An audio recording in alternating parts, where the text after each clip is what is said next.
So over my time as a business coach, I've been able to master the key questions that I ask my clients.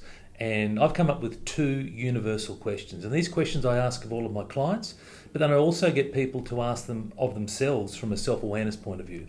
So the two questions are, what went well and what can I do differently?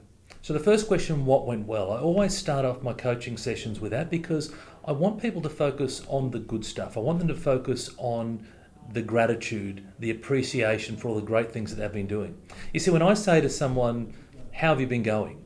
Typically what happens is I'll get a tale of woe. This went wrong, that went wrong, this fell over, mistake here, whop, and on it goes.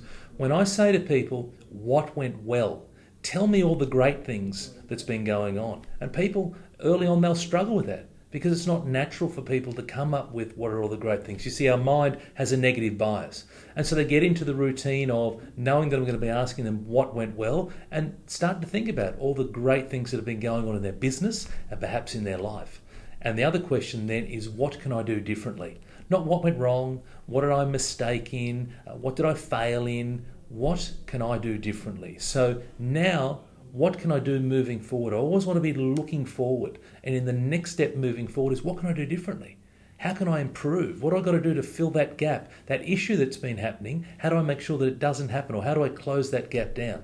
So they're my two universal questions. And as I mentioned earlier, you also use them from a self-awareness point of view. So self-awareness is the key to change. And there's another element to that as well, which is taking action. But self-awareness, you see, we're not aware of the majority of thoughts that go on each and every day. And so those two universal questions help from a self-awareness point of view. So if you ask yourself those questions every night, what went well and what can I do differently, you'll start to become aware of all the great things you're doing, but also the things that you need to improve on. So I use them from a coaching point of view, but you can also use them from a self-awareness point of view. My two universal questions.